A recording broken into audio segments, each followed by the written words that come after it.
Okay, the fifth and final Tibetan. If we think of the fourth Tibetan as being rotating on your feet and your hands and lifting your hips to the ceiling, the fifth Tibetan is just the opposite of this. We're going to be rotating on our hands and our feet again, but now we're starting with our hips way up high, and we're going to lower them to the ground. Just rotating on our shoulders, keeping our hands and feet planted. This is downward facing dog, and we're rotating into upward facing dog. And we're going to breathe in as we come down and breathe out as we go back up. When you come up, make sure that you're pressing your shoulders back towards your knees. You want to feel some stretch in your calves and in your hamstring. So every time you come back, you want to feel that little bit of a burn, a little stretch, and then come down as low as you can and look up. Do 21 of those. Now, Amber's going to show you a variation. So if you find it difficult to get all the way down, don't worry. This is something you do every day and you just get better and better at. So what you can do is just go forward until you feel the burn in your shoulder and you feel like you're not going to be able to support yourself, and then come back.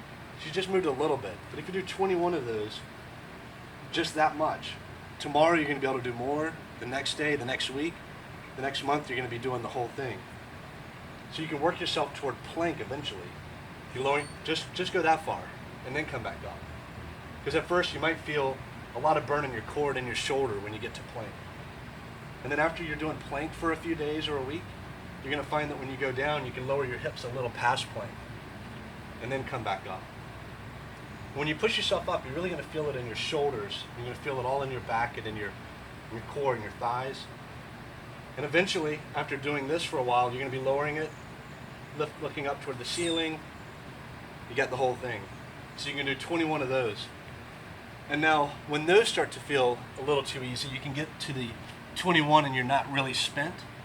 What you can work on is, like maybe the last 2 or 3, go all the way down like this into upward facing dog, and then try to rotate yourself back out. And that's really brutal on your shoulders in a good way. So you can do the last few like this.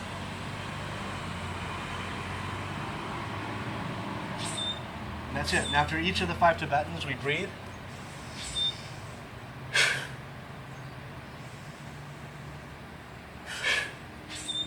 Two deep breaths, 2 quick, deep exhalations. Those are the 5 Tibetans. You can do them in 15 or 20 minutes, and every day you can make them a little harder on yourself. If you do them every day, I guarantee you will not believe the results.